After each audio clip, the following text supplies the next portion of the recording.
If you've come in search of good news, you've come to the right place. For the next 13 weeks, we have high school football games going on in North Dakota. My name is Jody Norstedt, and this is North Dakota High School Preview Night on Midco Sports. The boys of fall are back. Our crew has been working our way around the state, talking to several of the top teams and players, and you'll hear from them throughout the night. But first, let's talk about a few of the changes we'll see this year on the gridiron. Every class has underwent at least a slight makeover. Let's start with 11AA. St. Mary's has made the jump from 11A to AA, a result of them accumulating a certain amount of success points over the last 4 years. The success points were part of that new plan adopted by the NDHSAA last year. So they're up, and the other big news from that top division is the playoff seeding change. If you remember, last year, the top 5 teams from the West region and top 3 teams from the East made the playoffs. The big issue was that the 4th place team from the East, Davies, beat 4 of the 5 teams from the West that qualified for the playoffs. So this year, they're making it a statewide division, meaning teams will not only be seeded by QRF, but selected for the playoffs via QRF. Hopefully you understood all that. There will be a test on the first episode of Varsity Sports Live.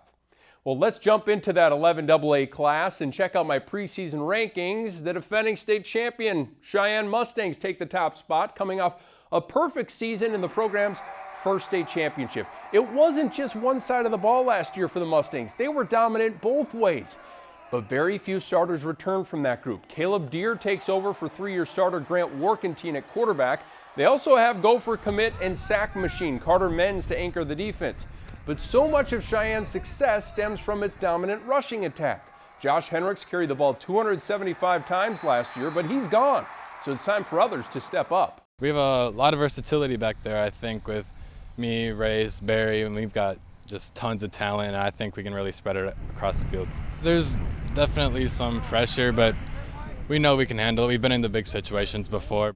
Mandan finished 4-6 overall last season, but I see them skyrocketing into state title contender this fall thanks to a ton of returning players.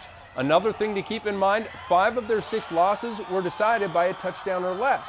The Braves returned their leading passer, rusher, and top 2 receivers from a year ago. It's an incredibly talented offense that should put up a lot of points. The defense is really good in the secondary, but unproven a little bit up front. The Braves know they missed some opportunities last season, and they're ready to open some eyes this fall. Our shortfalls last year were in the red zone, so we racked up a ton of yards, but we just didn't score as many points as we feel like we should have. Just continuing to be explosive on offense and giving the ball to all our weapons. We're looking a lot better this year than we were last year at the beginning of the year, and we're bringing a lot more energy. Well, it's not too often I get to number 3 on this list, and I haven't mentioned Bismarck Century yet. Patriot fans have been downright spoiled in recent years. I think they'll be solid up front like they always are, with guys like Joel Edlin, Jacob Burkhardt, and Jackson Walls touting plenty of varsity experience. But head coach Ron Wingenbach admits there's concern about team speed on defense. It's been a huge strength of the team in their recent success, and they'll need some new stars to emerge. Shanley slides in at number 4, and speaking of losing speed, the Deacons graduated Aiden Devine and John Gores, who combined for nearly 90% of Shanley's offensive production a year ago.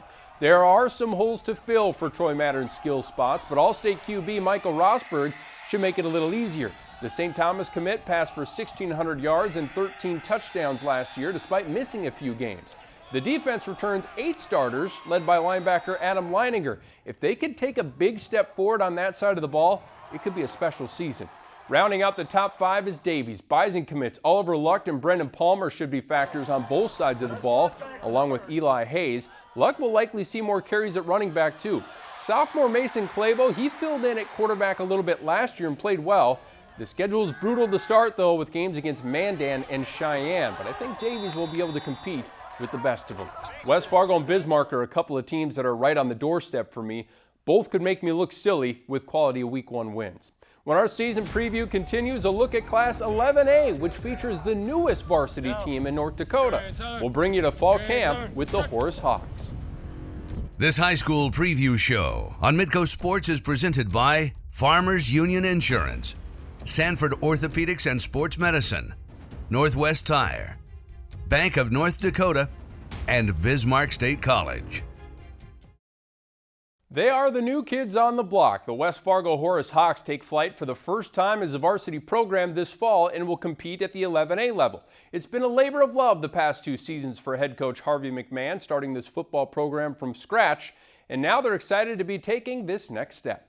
From a Hawk's eye view, construction of a community and a football program seem to be going smoothly near Horace, North Dakota. Houses that are on the other side of the field weren't there 12 months ago, and so it kind of is. It's nice that you got a little Taj Mahal out here in Horace. Hawks on 3! 1, 2, 3, Hawks! The outsiders might see the glitz and glamour of the newest team in the state, but 2 years ago, practice looked much different. It's good seeing you, dude. For head coach Harvey McMahon and the 14 players that first suited up as Horace Hawks as 9th graders. We're on an elementary school field over at Horace Elementary. A lot of potholes, a lot of weeds, and not very comfortable grass. I just think we had a lot of grit.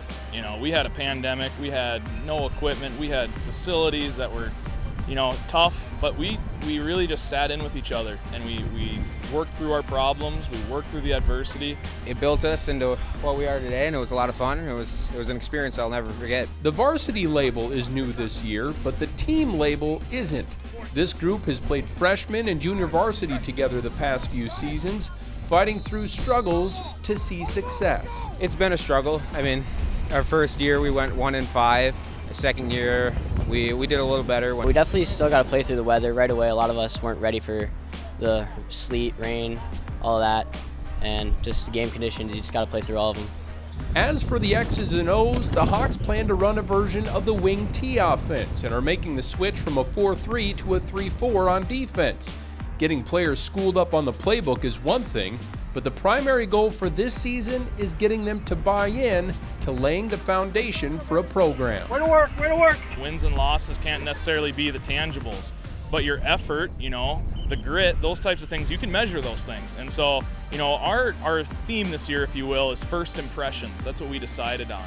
And so our goal is each game, we're leaving a first impression. We want them to remember the next morning that that they played Horace. I think it's actually really cool that we're like the first class that's going to graduate from here. We're paving the way for the younger kids, so it'll just be interesting to see what we create here at Horace. Super excited to get out there and to play. I'm not nervous. I'm not scared of what the scoreboard's going to be. It'll be what it'll be, but I'm excited to give it my all. Well, just as Horace is finishing its transition to becoming a varsity program, another new program across the state is just beginning as Minot North has had its first practices. Just like Horace, it'll be a freshman team this year, and then eventually when they become juniors, they'll transition to varsity. So good luck to the Sentinels and head coach Jacob Holman as he gets that program established. Well, from the future to the present, where at the very top of my preseason rankings, you'll find these big bad Blue Jays. I think the defending state champs from Jamestown have a great chance to repeat. Starting quarterback Peyton Hochhalter enters his senior season as one of the top players in the state at his position. A broken collarbone midway through the year last year knocked him out for half the season, but he showed he's as tough as nails by coming back and leading the team to the title. And when I watched him at practice last week, he looked even stronger throwing the ball. Jackson Walters and Colton Muse were both All-State players last year and should help anchor the defense along with lineman Ethan Gall. This group is out to prove that a taste of success isn't enough. They're hungry for more. We celebrated last year. We had a good time, but last year was last year. This is the new team. The expectations don't change, and it's a workmanlike mentality every single day when these kids come to work. Energy's really high. We still have the same goals and everything that we have for previous years. We're still fighting for stuff. We're a brand new team. We graduated a ton of seniors last year, so we're really excited and everyone's ready to go again. We're gonna surprise a lot of people just with our speed, and we're just gonna go as fast as possible the whole game. And we don't just have 4 wide receivers this year. We have a lot that can fill in those spots, so we're gonna be fresh a lot and just being able to go that 100% the whole time. At number 2 is Fargo North, who will need to replace a long list of All-Staters, but the incoming junior class has been successful at every age level. Running back and linebacker Peter Haugo should be a beast this season. He was averaging almost 9 yards per carry before breaking his wrist midway through last year, his sophomore season. They're coming off their winningest season in nearly 2 decades and have no plans of slowing down. It was amazing for me being younger, watching the team struggle, and then finally being part of the team that kind of brought the energy back to North, and I know it just felt great. You know, having Peter and him missing those games, and he performed extremely well, obviously, before he had the broken arm. And he was able to come back, you know, with a cast on for our playoff game, but it wasn't quite the same.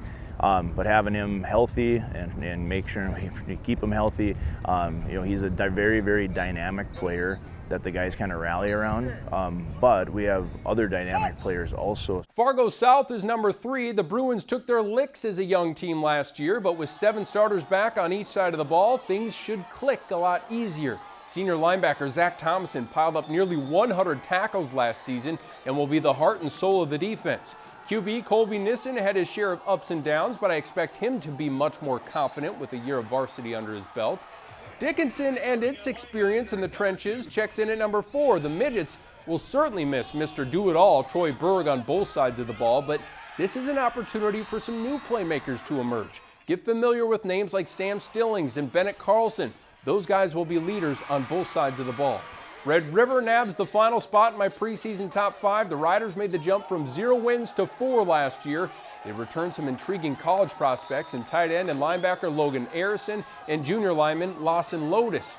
Consistency from week to week will be critical for the Riders. That's a wrap for the Class A schools. Next up, we head to Class 11B to get a look at Kindred's bruising offensive line and the rest of the teams in that division.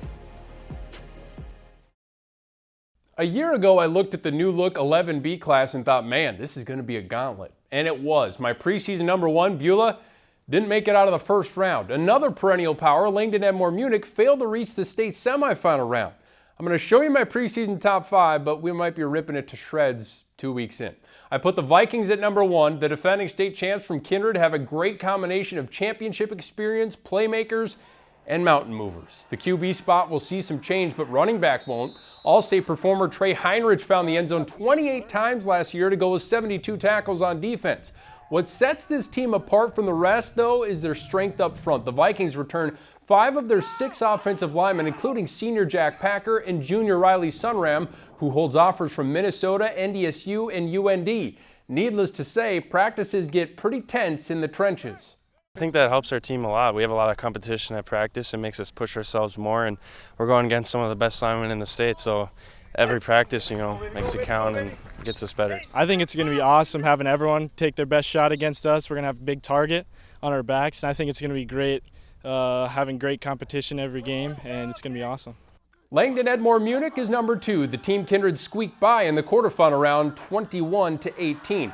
The Cardinals return 9 starters on each side of the ball. The defense will be strong again. Offensively, the team was up and down under quarterback Race Worley, but with a year of varsity experience under his belt, I think the scoring will pick up. We were good in the first half, good in the second half at times. We didn't really put together a full game offensively, and you know, going into him being a junior now, I expect him to be more consistent. He has a good handle of the offense now, and he's just got to make reads and play. A lot of the mistakes that I made last year will translate this year and make me not make mistakes, because everything just happens so much slower because I can read everything a lot faster. For the 4th time in 5 seasons, Hillsborough Central Valley reached 11 wins last year and played in the Fargo Dome. How about that? They may have come up short in 2021, but a lot can be learned through those trials. Quarterback Riley Olson is back to take play calls from his dad and head coach Scott. Olson is a good dual threat under center, and he'll have Cole Hebel in the backfield to help move the chains too. Next is Central Cass. Much like Kindred, the Squirrels have experience on the line. All-state running back Owen Wiersma is one of the tougher runners to bring down and should be the focal point of that Squirrels offense. The passing game will be a question mark early as they try to replace 3-year starter Brendan Maggio. There's a number of other teams I considered at 5, but Bishop Ryan's potential has me leaning the way of the Lions. Jet Lundeen became a household name on Varsity Sports Live during a fabulous freshman year. 6'5", 280-pound junior lineman Coy Okeson is another young player that popped on highlights last season. The Lions only have 3 seniors, but head coach Roger Coleman thinks a large roster will create more depth than in years past. Straight ahead, we're talking 9-man ball. Is there anyone I love more than Lamore? Find out next. This high school preview show on Midco Sports is presented by Schindler and Dice Optometry, Big O Tires in Mandan, Farmers Insurance, Kyle Herman Agency, Railway Credit Union, and Dakota Customs in Mandan. Now, there's a lot of hardworking people in the Lemoore area, but on Friday nights, the hardest worker might be the scoreboard operator at the football field. The Lobos scored a whopping 609 points last season while allowing a measly 54. They are on the throne until someone knocks them off. Let's learn about the defender and challengers in 9B. The biggest change for the top-ranked Lobos will be at quarterback, with Anthony Hansen moving from tight end to quarterback, replacing All-State pick Corbin Potts. Just watching him practice the other day, you could already tell he's in sync with standout senior tight end Colton Ness, who caught 10 touchdowns a year ago. Andy Delabar has himself another fast and physical team, and the goals remain high. I mean, ever since we were young, we were just big into sports, so we've just been playing together as a team, getting better week by week in anything that we do. Matt Hebel, the assistant coach, he was our 4th grade through 6th grade. He was our coach. He always knew that we had something special and that we were going to win a state championship one time, and we've won multiple. New Salem has had plenty of time to stew over how things ended last year, with Cavalier edging them in overtime to advance to the Dakota Bowl. The good news out in Holstein country is that they have some dudes back. Senior QB and linebacker Ty Wolding is a playmaker. 17 rushing touchdowns and 19 passing touchdowns last year. He was unstoppable. All-state lineman A.J. Hines is one of the top lineman recruits in the state. And after a heartbreaking finish last year, they're ready to get back on the field. We can't live on what happened to us last year. I mean, all right, we have to move forward. I'm not a big guy about, talking about playing a revenge game or things of that nature. I mean, it's this year now. Every one of us, the starting 9, lives on a farm, and we're used to just waking up and getting after it. And that's one thing that helps on the football field, I think, a lot, is we're used to some adversity and having to take it upon yourself to do it. Cavalier has reached the Dakota Bowl 3 straight years, but finished runner-up every stinking time. Iron continues to sharpen iron for this program, and even though they're losing some key pieces to that elite defense, they return some great ones like Jacob Steele and Landon Carter. Those two should be great 1-2 punch on offense as well after combining for 19 touchdowns last season. This one might raise some eyebrows. I have Mayport CG at number 4, a team that didn't reach the quarterfinal round last year. But remember, it was the champs from Lemoore who ousted them. It's a senior-laden roster. Ethan Bergstrom rushed for 17 touchdowns last year, and you also have a solid QB returning in 6'6" Landon Koenig. They also gained some significant players thanks to their new co-op with Finley Sharon. Keep an eye on the Patriots this year. I see North Prairie taking a big step this fall too. Senior Nicholas Mears is a great dual threat weapon at quarterback coming off a 26 touchdown season. Junior lineman Nate Tasted already has an offer from the Bison. The pieces are there, and I think the wins will come too. I should mention there's another defending champ in Class 9B2, that being North Border, who won the 6-man title last year. Keep an eye on the Eagles, who are just a few seasons removed from reaching the state quarterfinal in 9-man. All right, we've talked about the teams. Next up, a look at the players all over the state that college recruiters are hoping to land in 2023. This high school preview show on Midco Sports is presented by Avera Orthopedics, Modern Woodman of America, Austin Van Hove, North Dakota State College of Science, Outlaw Tarp Repair, and Tammy Lap Harris with Integra Realty Group. With their 4th-round pick in the 2022 NFL Draft, the Cincinnati Bengals drafted Cordell Volson, the pride of Belfour, North Dakota. He's already impressing and could compete for a starting spot. Another great homegrown talent doing big things. This next group is hoping to follow in his footsteps as I reveal my top 10 senior college prospects. Red River's Logan Harrison leads us off. At 6'4", 250 pounds, he's become a popular name in recruiting circles as a tight end or possibly a linebacker or defensive end. He holds an offer from UND, but he's also a superstar javelin thrower, so he could go 2 different ways at the next level. West Fargo's Josh Balstead was one of my favorite players to watch last year. From his fullback spot, he put a bunch of defenders on their rear end, paving the way for Parker Nelson to run wild. He also finished the year with 100 tackles on defense. He holds offers from St. Thomas and several D2 programs. Century continues to churn out great offensive line talent. I see Big Joel Edlin getting some D1 interest following his All-State season. Another lineman to watch is New Salem's A.J. Hines. The 2-time state wrestling champ has been to Junior Day and camps at NDSU. He's 6'3", 290, and could really gain more recruiting steam with a strong start to the season. Mandan's Carson Jablonski was a 1,000-yard receiver last season. He's a playmaker that could really bolster a team's receiving group at the next level. It'll be interesting to see how he handles extra attention from defenses, though, this fall. Davies' 6'1", 200-pound linebacker Oliver Luck committed to NDSU over the summer and should be a force in the EDC this fall. Luck made 72 total tackles last year and was a Swiss Army knife weapon on offense. The top senior prospect is the pass rushing phenom from Cheyenne. Carter Menz was picking up Division I offers left and right before committing to PJ Fleck and the Gophers back in June. He's 6'5", 215, and a terror to deal with off the edge. From what I heard, my first step was what they like the most. I mean, also my size too, like lengthwise. I think all I really have to do is put on more weight, get more agile. Do you have personal goals that you set before the season? Do you have an amount of sacks that you want to get or anything? For me, I'm trying to get 25 sacks this season. 25 sacks. How many did you have last year? I'm trying to double what I had last year. It was like 12 last year. Lemoore Litchfield Marion tight end and safety Colton Ness has been a tremendous two-way player ever since stepping on the varsity field as a freshman. He finished last year with 10 touchdown catches and 8 picks on defense for the state champs. Brandon Palmer is the other Davies Eagle already committed to the Bison. Palmer projects as a defensive lineman at the next level. He's up to 6'4" and 240 pounds and has a great combination of explosiveness and length. We finished this list with Shanley All-State QB Michael Rosberg, who will play D1 football at St. Thomas next season. The 6'3" signal caller passed for 1,600 yards and 13 TDs as a junior, completing 60% of his passes. His arm strength is second to none in the state, and he should have the Deacons piling up the points again this year.